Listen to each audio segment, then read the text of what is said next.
And we are live on YouTube and Facebook. Hello, YouTube and Facebook viewers, listeners, Gay USA aficionados.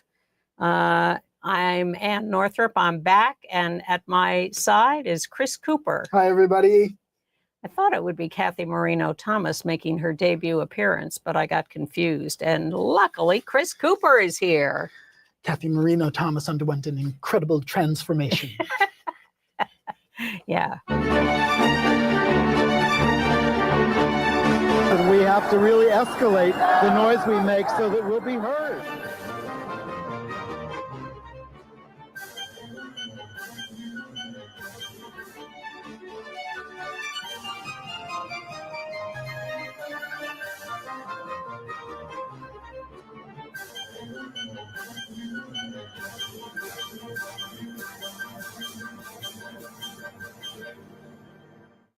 Hello there. Welcome to Gay USA. I'm Ann Northrop, and this is not Kathy Marino-Thomas. Not in the slightest, no. I'm Chris Cooper, sitting in for Andy Humm this week. Kathy Marino-Thomas will be sitting in for Andy next week. And I got confused and flipped them. So, Kathy, we're just teasing the audience for your appearance. We have a lot of news this week, but we're sort of all over the place. So we have sort of arbitrarily decided to lead with the fact that the Federal Office of Personnel Management is telling employers in the federal government to encourage their employees to assert their right to religious freedom and proselytizing in the office. A silver lining to the Texas redistricting attempt, it may end up killing an anti-trans bathroom bill. Temporarily, at least. 16 Democratic state attorneys general are suing to overturn the Trump executive order against trans youth care. Meanwhile, a really unfortunate story here in New York City where a gay man is accused of murdering his husband, both of them very high-profile influencers. Yeah, terrible story. Also a terrible story, the Florida Attorney General turns out to be obsessed with attacking local drag shows. On the other hand, here in New York City, we will be financing the first trans shelter for unhoused people. Yeah, the first major one. There are beds that have been assigned, but this is a big shelter. And I should say the shelter is not trans. The shelter is for trans people. There you go. An out gay member of parliament in the UK has revealed the sexual abuse he has suffered from a boss and perhaps other MPs. Chicago is mourning straight ally Lori Cannon, who did a tremendous amount during the fight against AIDS. And Chris and I are going to delve in to The Gilded Age on HBO. We're both fans, and some have said it's not good for the gays, but we think it is. We'll get more detailed about that. But before we do that, Anne, how are you feeling? I'm feeling excellent. Thank you very much. The weekly and breast cancer update. I went to my dermatologist yesterday, just a regularly scheduled annual checkup. And first his nurse is, getting me in the gown and everything and says, and so is there anything he should be aware of? I said, well, as a matter of fact, I have breast cancer and I had a double mastectomy. And she sort of looked a little shocked. And then he came in and said, I'm so sorry to hear what happened. And I said, well, actually, I'm fine. It's okay. And I got rid of these things. And I've seen him for some years and he's a good guy. And so he was fine and gave me a clean bill of health dermatologically. That was one good piece of news.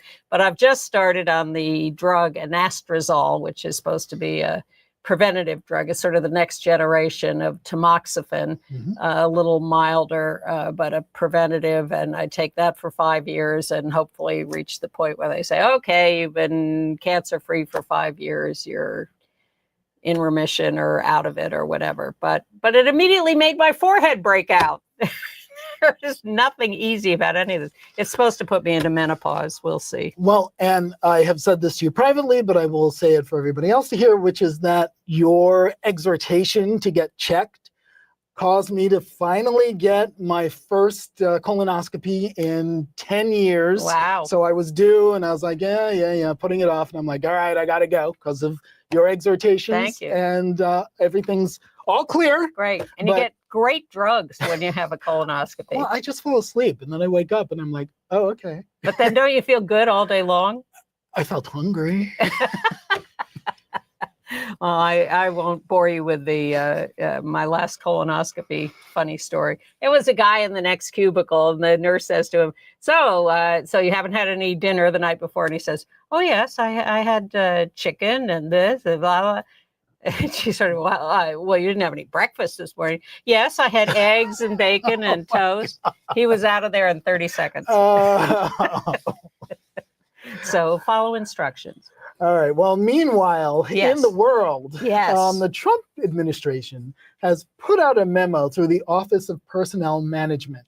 That's basically the human resources arm of the federal government that says, hey, you know what? Federal employees, it's okay for you to not only talk about your religion in the workplace, but to try to convince your coworkers that, maybe you should switch over to my religion. It's kind of mind-boggling, but this is what they've told people is okay to do. And not only that, you can also sort of proselytize, if you're like a park ranger, to park goers who come to the park. I find it just incredibly shocking that I know they're trying to assert people's religious freedom in all sorts of contexts, including around same-sex marriage, but to actively tell every federal employee that you can be aggressive about pushing your religious agenda in the workplace is just utterly shocking to me. Well, and what's interesting is that it doesn't really change policy that much. It's just the shift in emphasis. You just know is going to cause all kinds of problems, even though they say, oh, if it's considered harassment or if someone asks you to stop, then you have to pull back. But they've just blurred the line so completely. What they really need is for the Satanic Temple, those endless provocateurs, to get in there and start doing their thing with little Baphomet statues of that horned guy and start saying, hey, have you found Satan in the workplace? And that'll put an end to this right quick. I probably will. I once worked in an office where there was a guy who was quite religious and was trying to read the Bible during the day out loud and be a little proselytizing. It was very upsetting to the office. It was really a disturbance, and we didn't care if he was religious, but the fact that he was asserting that kind of behavior was really not a good thing and had to be dealt with. Now he would be the manager. All right, so there's that, and then there's I'm sorry, I was going to do something else. So then there's employment practices in the Defense Department. We know that trans service members have been ordered out of the military, and some of them have sued, and we have had some success in delaying all of that. But there is this ongoing lawsuit by the trans service members. So this week, the Department of Justice had to submit a response to the court to the lawsuit by the trans service members, and they just went to town. There's no such thing as trans, and it's not that we hate trans people, it's just that we're against people with gender dysphoria. And a trans man who's a service member got up and said, why do they keep calling me a woman when all my government ID list me as a man? This is crazy. And the government, again, as with this religious thing, is just being outrageous in the assertions they're making about who should be employed and who shouldn't, and who has what rights. And it's very upsetting and very scary. Outrageous and relentless, because as we have told you previously on the show, the federal government has made it impossible for trans people to get the medications they need in the military. Right. So even if they get ruled in favor of and they get reinstated, they won't be able to get their medical care. So they're really just sort of going all in the way the Trump administration has been doing on everything, just sort of going full steam everything they can throw at you, regardless of whether it has a chance of being legal or Well, not. it's really interesting how we talk about them breaking norms, and this really is the crux of it, where every other administration throughout history, more or less, has abided by some unspoken rules of how we coexist in a situation where we have differing opinions and how we respect each other as human beings, at least, and work for compromises. They have no holds barred. No. They will just do anything to get what they want, and they're shameless and they are relentless, and it's just upsetting every norm, every value we thought we understood. And this is probably as good a time as any for me to throw in something that I hope the Chiron is ready for this, which is that last time I was here, I talked about how basically the norms are broken. The USA we knew is gone.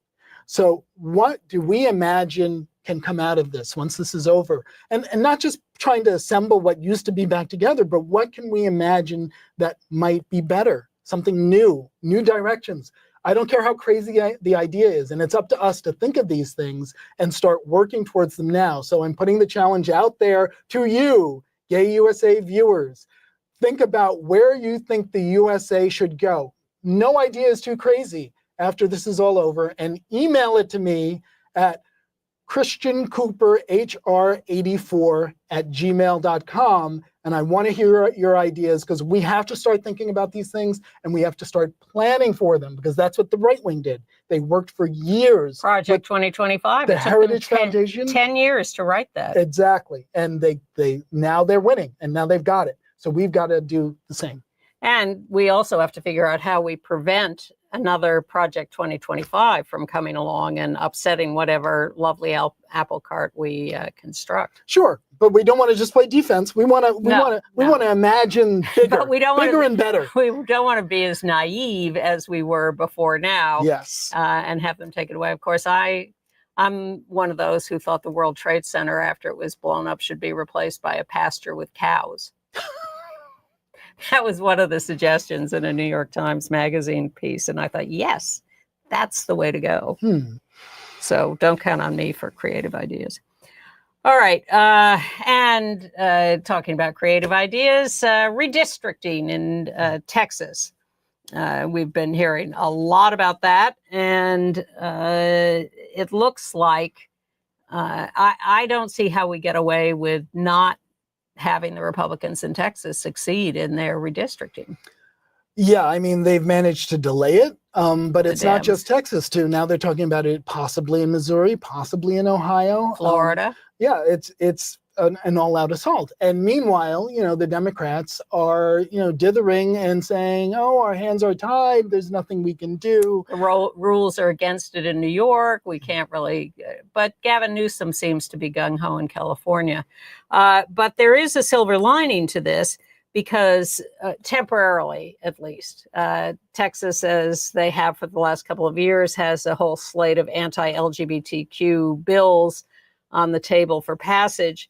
And one of them is an anti-trans bathroom bill, and that has been delayed. They cannot pass any bill as long as they don't have a quorum. And the whole point is the Democrats have left the state to deprive the Republicans of a quorum, which evidently has to be more than just 50%, or the Republicans could be proceeding. So that has been stalled for the moment. Well, and the flip side of that is that if that redistricting does occur, it's likely to cost a lesbian her seat, which is Representative Julie Johnson. Yeah. She represents the 32nd Congressional District, obviously out.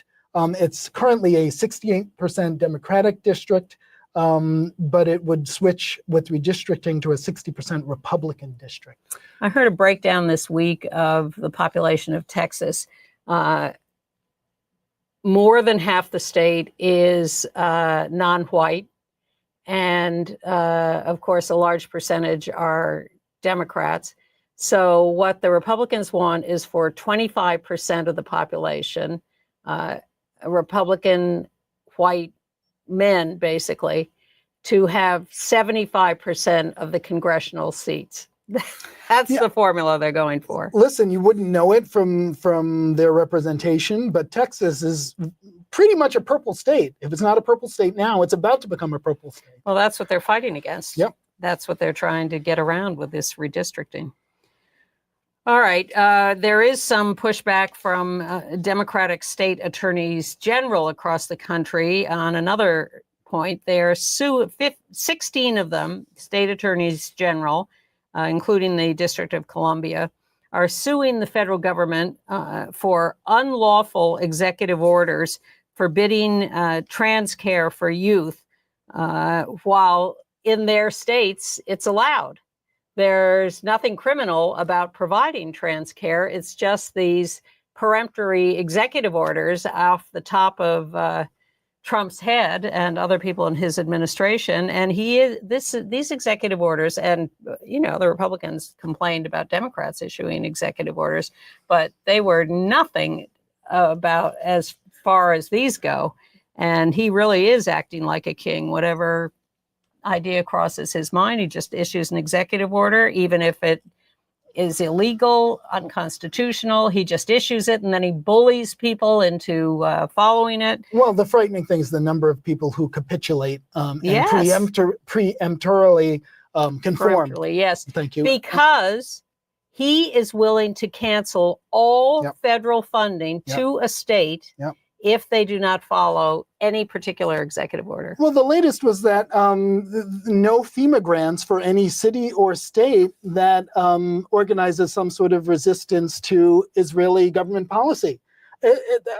What do FEMA grants have to do with that? Nothing. He's the king. Well, yeah. Anyway, so just to put this in context, this executive order on trans youth care that Trump signed was one of the first executive orders he did when he got into office. Yes. So, think about all the problems this country has, all the things people actually care about, and the tiny percent of the population that trans youth represent. And that's what he went straight for, because he knows he can demonize them.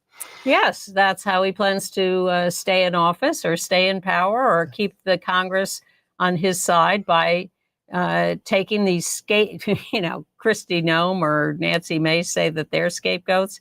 Trans people in this country are scapegoats for Donald Trump. So some of the effects of this executive order are that Children's Hospital in Los Angeles, one of the nation's largest and most prominent to serve trans kids, shuttered its gender-affirming care. Other institutions, Phoenix Children's Hospital in Arizona, Stanford Medicine, Denver Health, University of Chicago, University of Pennsylvania, and Children's National Hospital in Washington, D.C. And all because of these bullying threats. Yeah. They may go to court against all this, which they are, but meanwhile, it's these overwhelming threats that are succeeding in getting all these people to back down. But there is some good news, several instances of good news.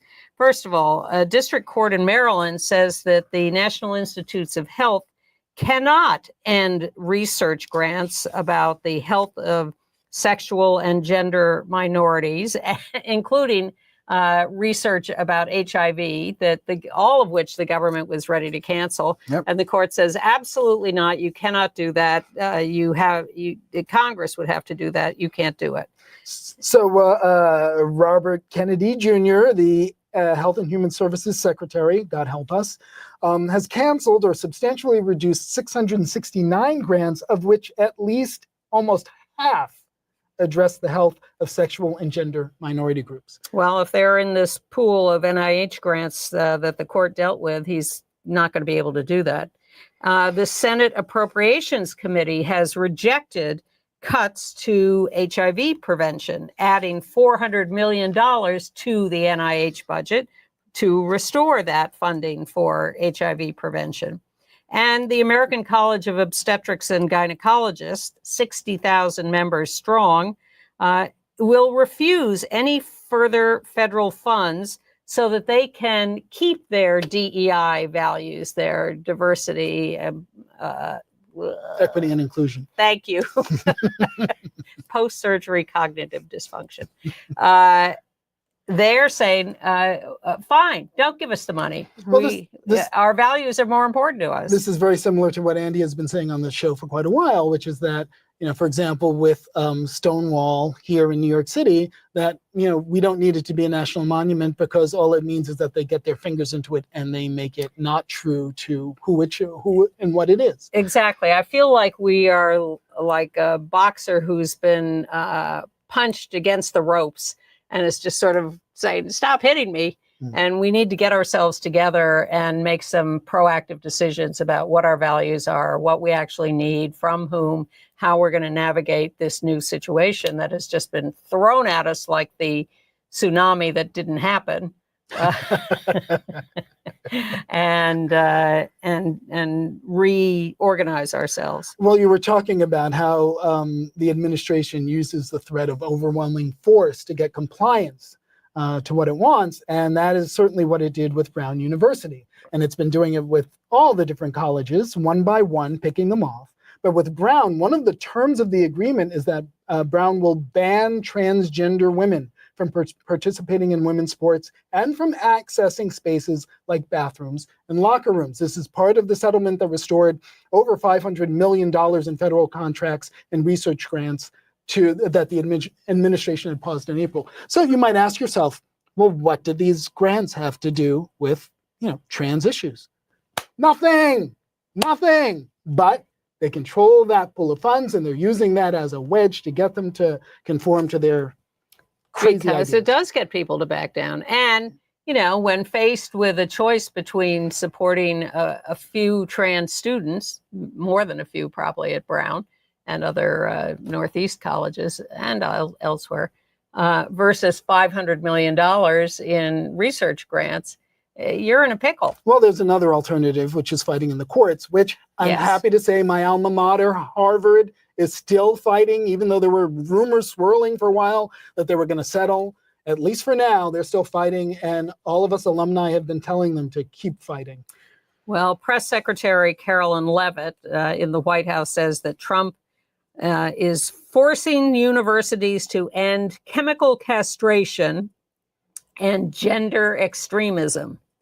She's awfully young to be throwing around language like that. Carolyn, I think you'll change your mind in about 10 years. Well, one of the few places where Trump has not been able to have his way without some pushback is in the federal courts. Now, unfortunately, they're slow. So that means a lot of things that he does by executive order happen anyway. And then the courts say, oh, well, maybe we'll pause this, or maybe you'll have to go back, but they still happen.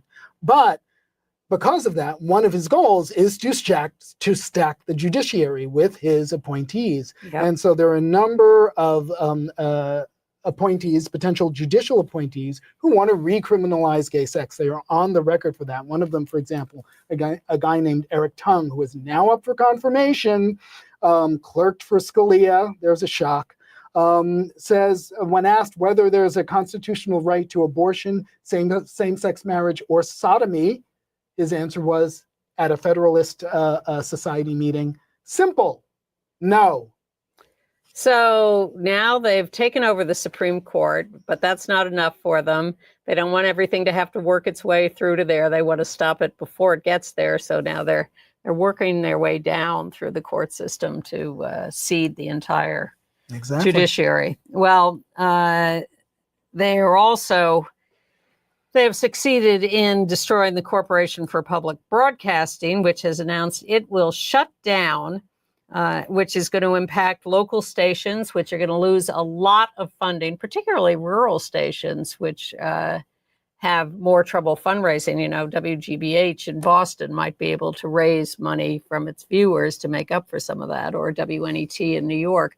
But this is really going to devastate public broadcasting. Well, and it's a little confusing because, I wasn't necessarily aware of, the sort of chain of command with public broadcasting. But the Corporation for Public Broadcasting, apparently its main purpose was to take federal dollars and distribute it to these various independent public stations. Right. And so once there's no federal dollars, there's basically no reason for them to exist. Yes. So that's why they're going away. Now, that doesn't mean that all the public stations are going away. But as you pointed out, the ones in rural areas who are more dependent on that federal distribution of money, they're the ones who are going to get hurt the most. Yeah.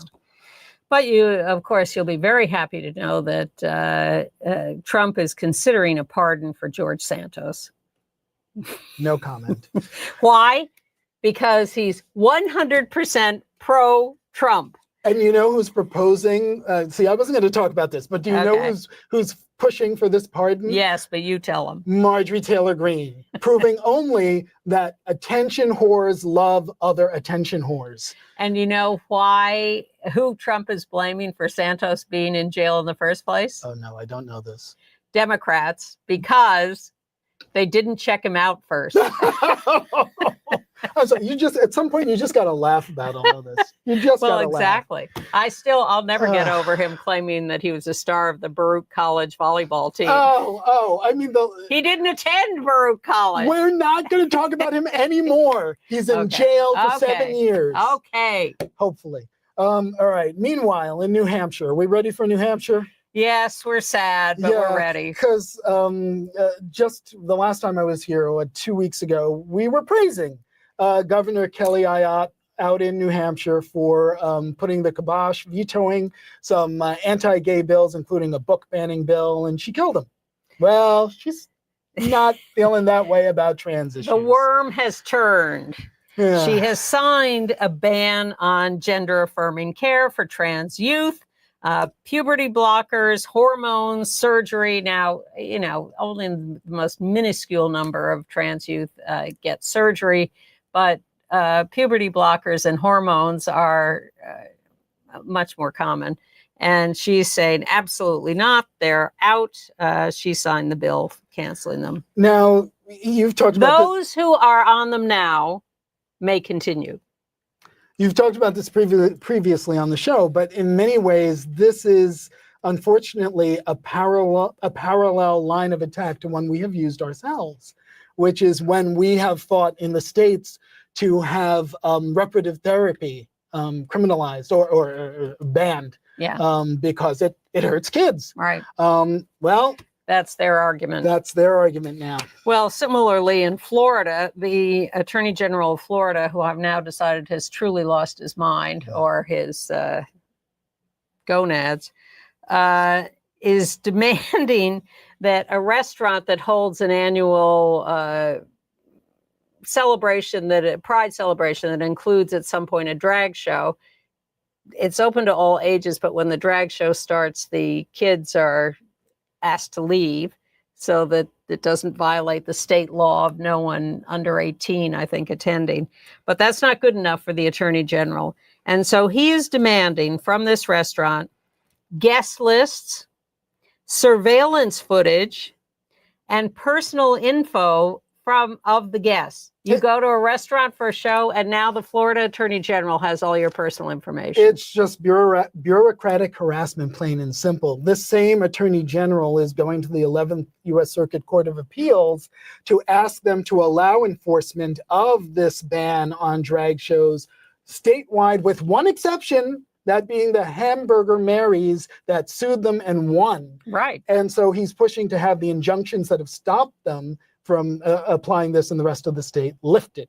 It doesn't stop there. This same Attorney General in Florida has tried to scuttle an agreement with a Florida teacher who used the name that she had been using before the new laws for a student. It happened to be the name the student preferred. But then out comes the new law that, you can only refer to a student by their legal name unless you have express permission from the parent. Well, she'd already been using the regular name. It was the kid's nickname. It was the kid's nickname. So anyway, she got in trouble for it. They came to a settlement that let her keep her teaching license, thank goodness. But at the last minute, that Attorney General tried to swoop in and scuttle the deal. Fortunately, the Florida Department of Education in this case said, no, we're going through with the deal we already had. But it's ridiculous that she was crucified in the first place for this. Her contract was not renewed. Exactly. And then the Department of Ed Independent Review Board, which is parents and teachers and not Department of Ed officials, actually, ruled for her, and they have offered her a new contract. She's not sure she'll accept it because she doesn't want to be in an atmosphere like that. And who can blame her? Exactly. Yeah. Hopping out to the West Coast now, in San Francisco, there's an interesting fight brewing because San Francisco was one of the first areas to have a landmark law where domestic partners were able to get benefits in addition to married people. And now there's a gay supervisor, town supervisor, Matt Dorsey, who wants to repeal that, saying it's irrelevant now that there's same-sex marriage. Meanwhile, Tom Amiano, who was one of the supervisors crucial in getting that passed in the first place, is fighting back and saying, no, it should stay. So it's an interesting fight, simply because it's like, have things changed enough? It's a fight we were having 10 years ago or longer when same-sex marriage was being first fought for, because a number of locations, including New York City, had passed domestic partner benefits laws. And then when same-sex marriage was legalized, it was, well, do you make it all real, straight people, if they're living together, don't get benefits. So why should gay couples get benefits?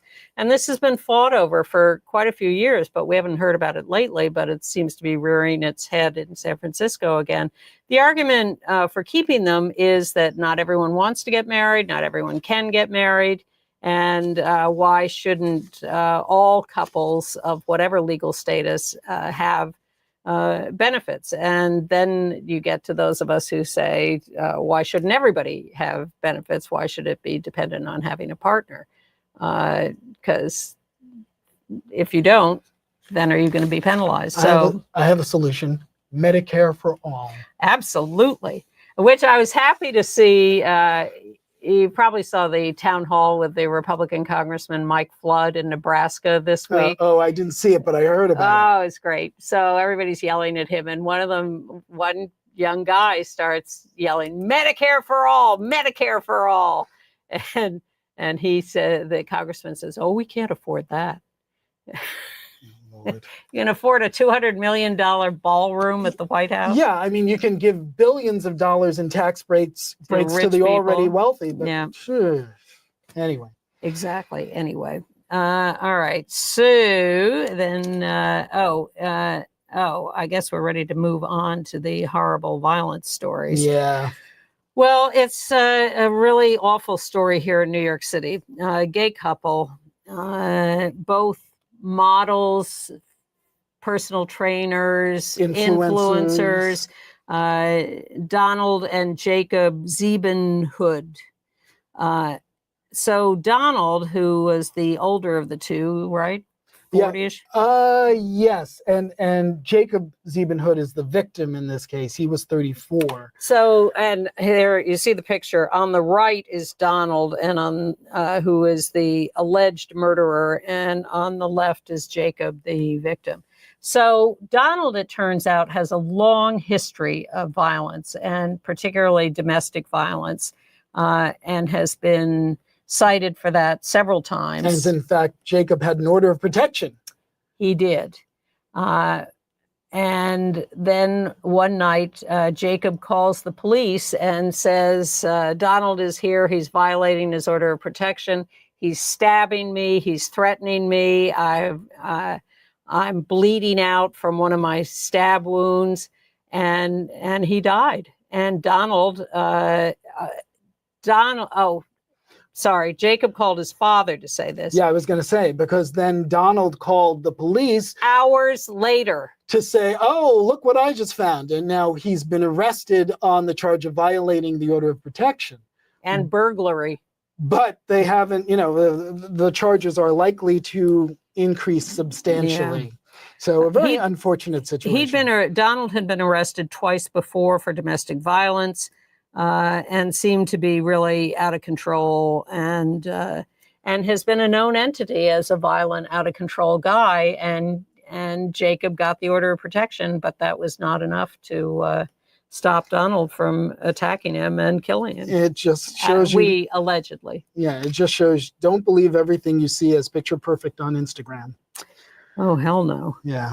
And then in Austin, Texas, a trans woman and her friends were being harassed and assaulted at a public swimming hole by 3 men. And an ally stepped in to try to help, and he was brutalized by the attackers.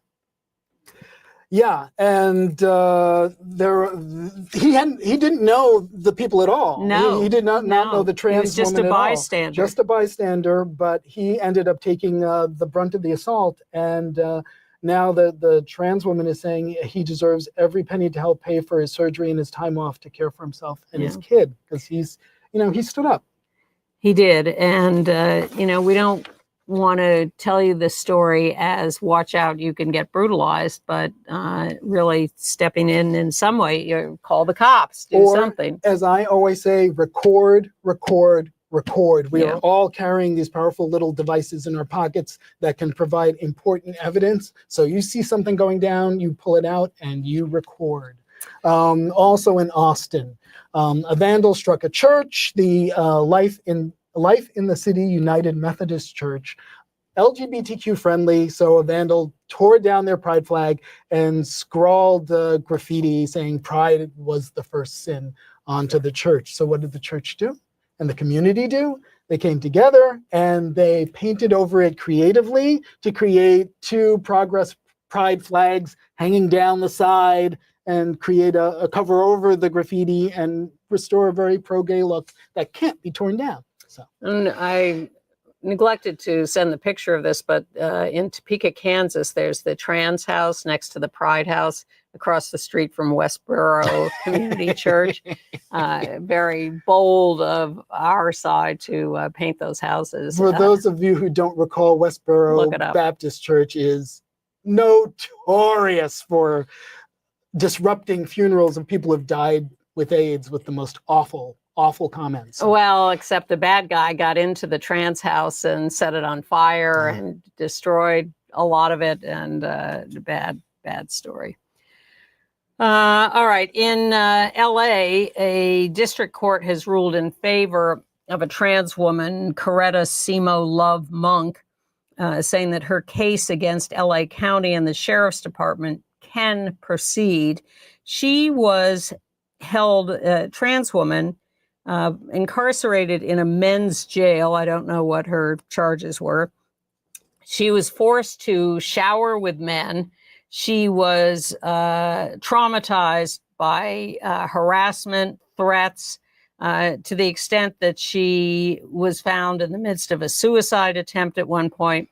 So she is suing the county and the Sheriff's Department in LA for what she suffered. And that evidently was adjudicated at the preliminary level about whether or not she could bring that suit. And the court says, yes, she can.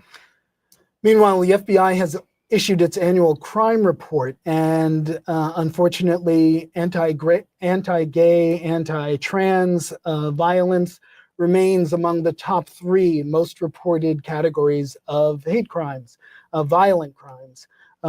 This is data based on 2024 data, the most recently available, and victims based on sexual orientation made up 17.2% of all hate crimes, and 4% were based on gender identity. So race and religion are still the top categories for attacks, but crime overall, violent crime, is decreasing. But for anti-LGBTQ crimes, that number is staying steady, not decreasing as it is in other categories. And it's not surprising considering the climate, both nationally and on a state level. So our unpreferred mayoral candidate in New York City, Andrew Cuomo, is trying to pander to the public by saying he is going to increase the police force in New York, specifically the Strategic Response Group with 400 new members. Now, the Strategic Response Group in New York is a specific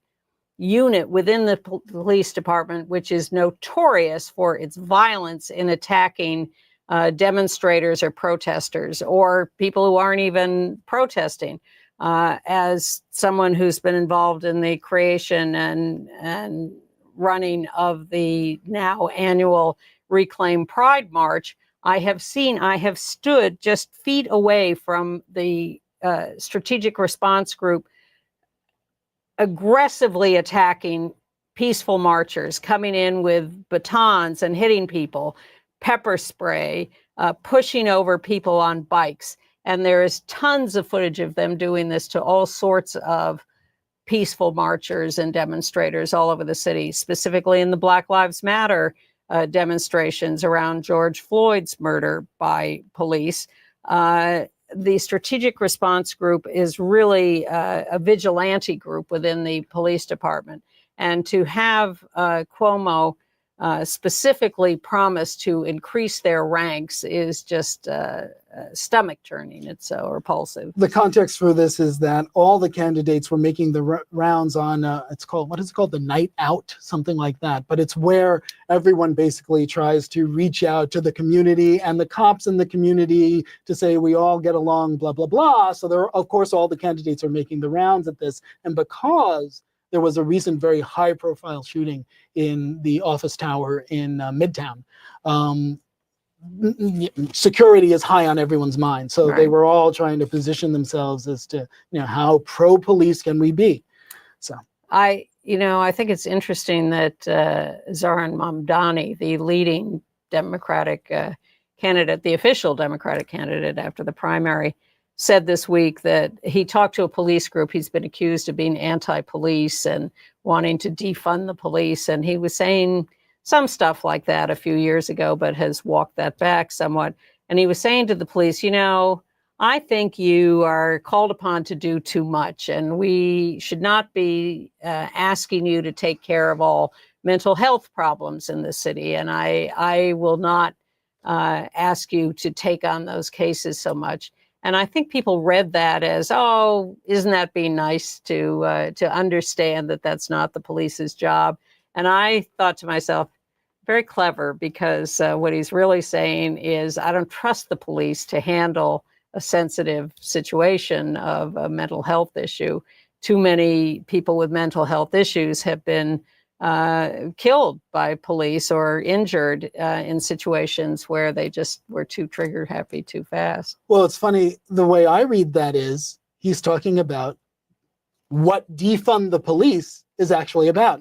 I mean, defund the police is the stupidest name ever for that movement.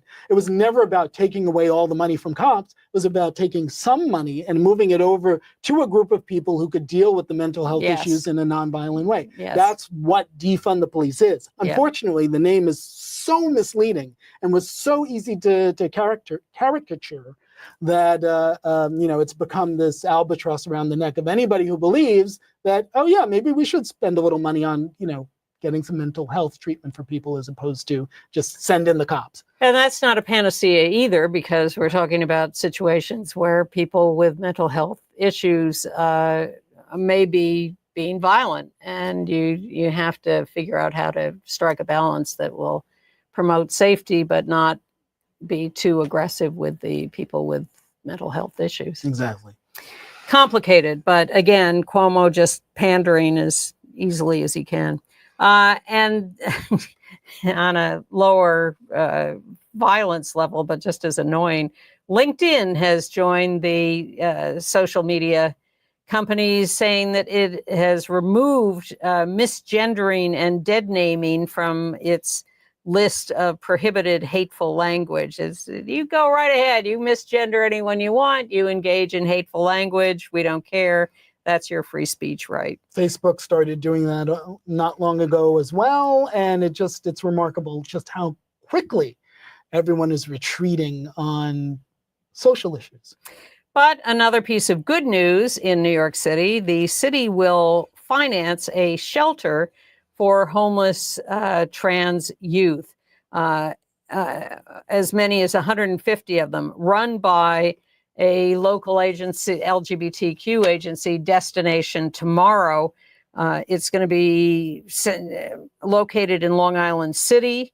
The city has a few, like 30 beds for trans homeless youth in shelters around the city, and people will be given a choice of one of those beds or the dedicated shelter. But this is a much bigger commitment from the city and desperately needed. As we know, like half of homeless teens in this city are LGBTQ. It will cost the city $65 million to run, or about a third of the cost of the new ballroom for the White House. I was just going to make that an analogy. Okay. Well, are we ready to talk about a little bit about religion? Yes, in a positive way. Yes.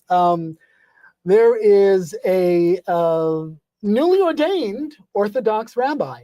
His name is impossible for me to pronounce, but I will give it my best shot. Rabbi Tad Cleary.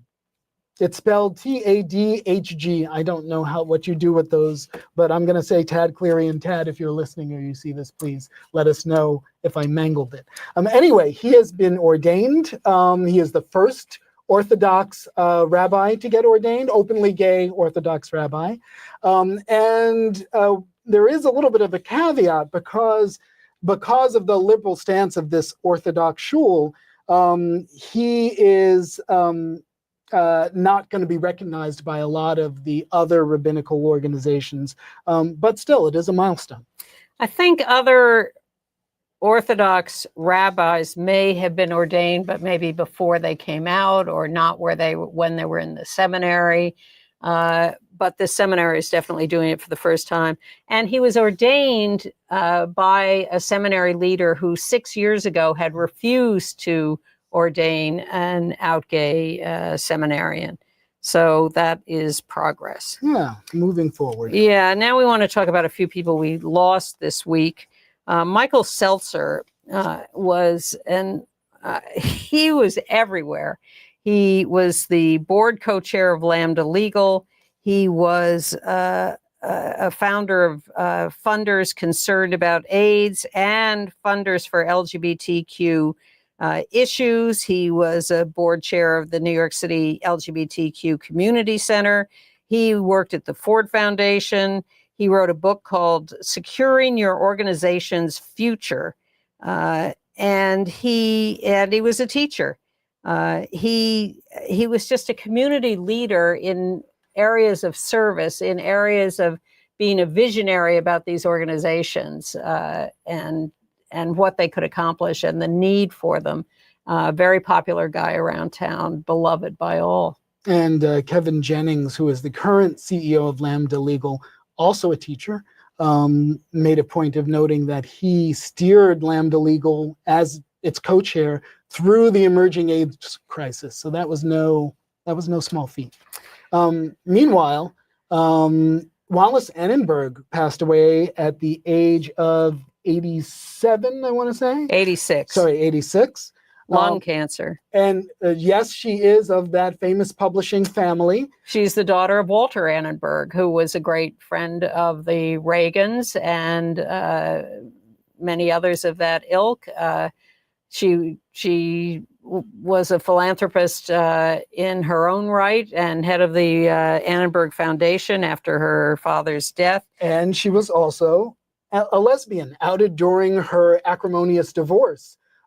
She, was obviously public after that, but she wasn't necessarily, out loud and proud, but she was a lesbian, openly lesbian. She was the head of her father's publishing empire, which included a lot of publications, including TV Guide and a lot of others.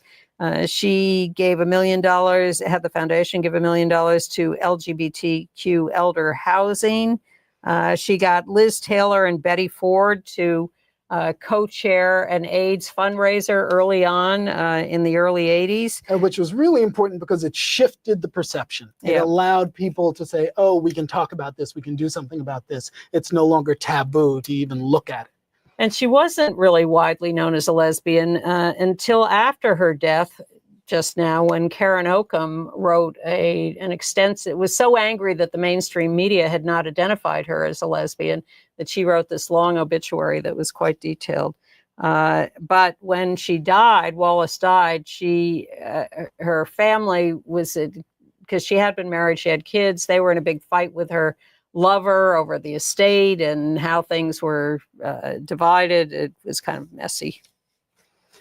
Meanwhile, in Chicago, Laurie Cannon, who was apparently really, really important in the community throughout the AIDS crisis and beyond, is dead at the age of 74.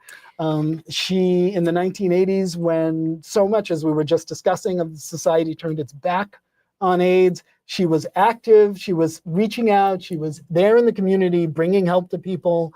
As a straight ally.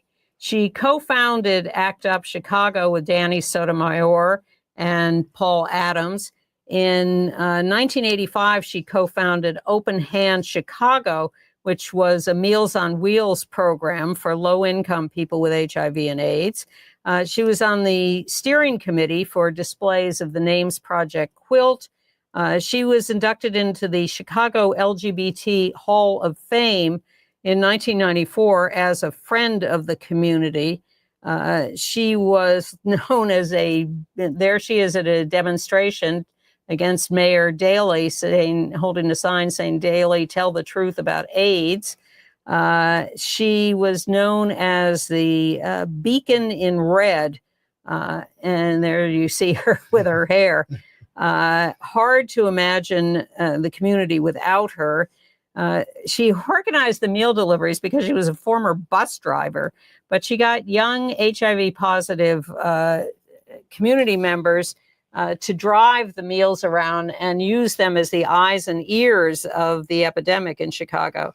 She said, "I decided this was to be my life, and I made it my business to network with the spokesmodels in the community who were the movers and shakers. They accepted me. We volunteered together. No, I'm not gay, but I have such an abiding respect and admiration for the community for what they've had to overcome." And her passing earned comment from Governor J.B. Pritzker of Illinois, who said in a statement that she led the way with chutzpah and humor. And red hair.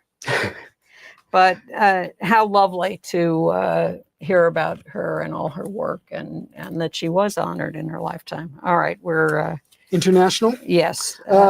There's a member of parliament, a guy named, a Labour MP named Sir Chris Bryant over in the UK, who has said that he was sexually abused as a teenager by the then head of the National Youth Theatre, Michael Croft. Now, Michael Croft has long since passed, and he has been found out for abusing a number of youths in his tenure as the National Youth Theatre boss. So there is a credibility to this claim, but he has finally come clean about this. Yeah, Bryant has a book coming out. He also claimed to have been abused by 5 other male members of parliament, but he hasn't revealed any names or turned anyone in.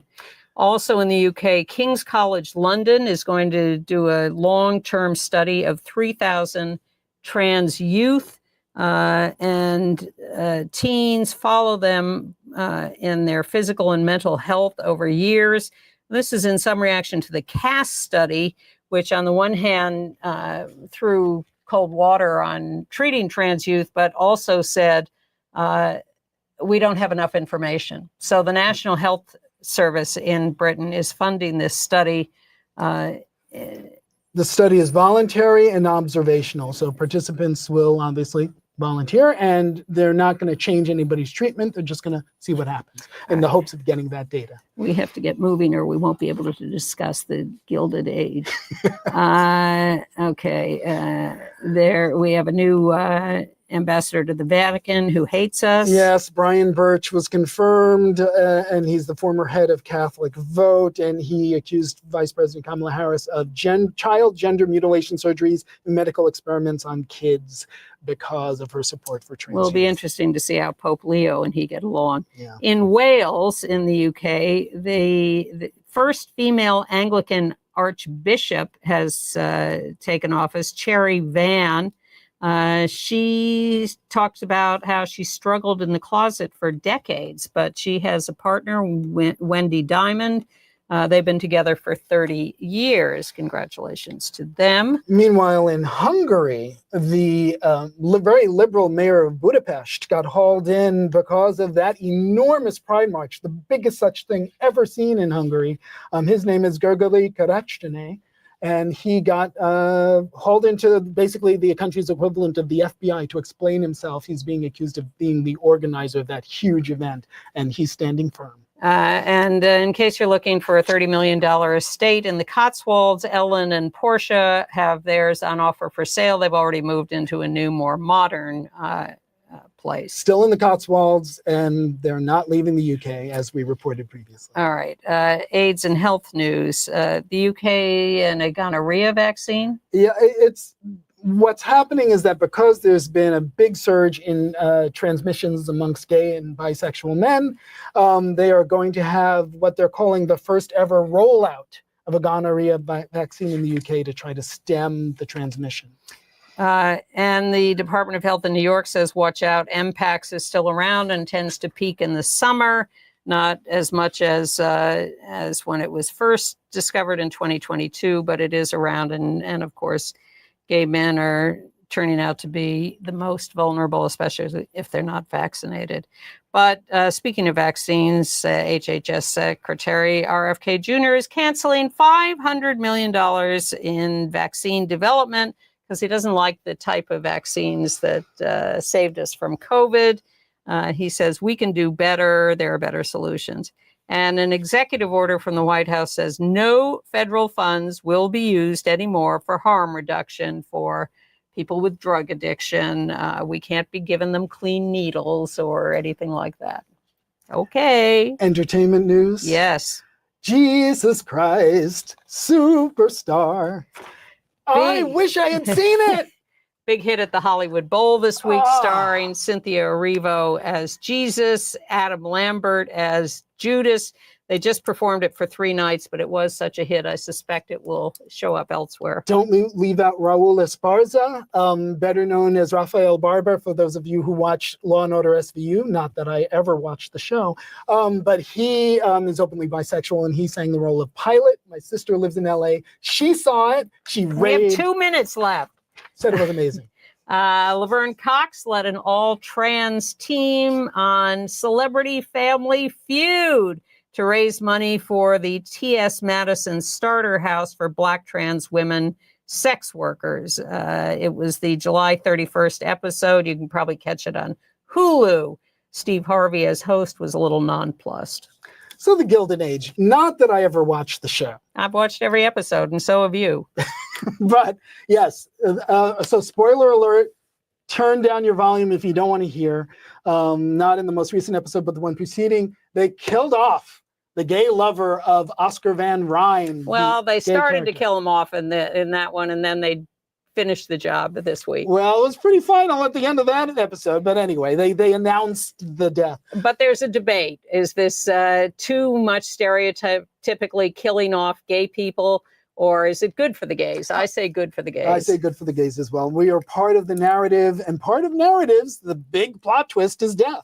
And they are not targeting only gay people. There are other characters who have died who are heterosexual. And they've added a twist, which is that John left part of his estate to Oscar. Now Oscar has to deal with people saying, why did he leave you the estate? Well, and that was the best moment in the episode that followed, because he is filled with rage and he's pouring it out on his family and his mother, who knows but doesn't want to know, and is saying, you can see her face saying, don't say 25 seconds. Christine Baranski. So wonderful job. We were going to show you Jinx Monsoon with Z-Way talking about how J.K. Rowling uses initials because she's really transing herself into male power. But we'll put that in the show note. And New York City Black Pride all next week. Go to newyorkcityblackpride.org for details. Thank you, Chris. My pleasure, Anne. Great to be here. Great to have you. And we'll be back next week.